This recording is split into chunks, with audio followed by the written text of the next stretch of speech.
up here in the United States, we see stories about, well, Brazil just went through another election, and you had a very close election there on the presidential contest, and Dilma Rousseff. It was not an election, because if the counting of the votes is secret, you cannot trust it. This is not a real, it's not a normal election. It's not a legitimate election. This is a fraud, a complete fraud. Mm-hmm.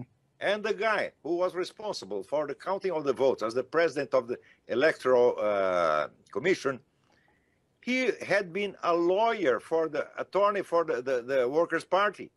He worked for the Workers' Party for years. Mm-hmm. And was a protege of the Workers' Party, and he just returned the favors he received.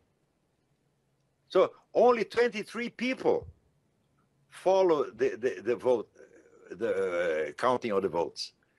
This is so absurd. This is so obviously a fraud. How much resistance is there in Brazil? Now, you know, today there was news from the government itself. You know what the support for Dilma now? 7%. 7%. So 93% of the Brazilians are against Dilma Rousseff. And yet she just won that election, according to the official count. Didn't she get about 52% of the vote? She won no election at all. Okay. How can you say that? How can we accept a secret counting of votes? Totally fraudulent. Total fraudulent. Yeah. We can never accept this. An election has to have transparency. Everybody has to have access to the counting of the votes and verify it, and then we accept, well, you won. We count the votes and you won. That's okay. But we cannot count the votes. We cannot even see the votes.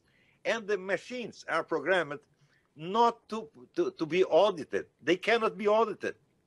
Mm-hmm. So it's useless to count the votes now, because only the votes that are registered in the machines, only final results are there.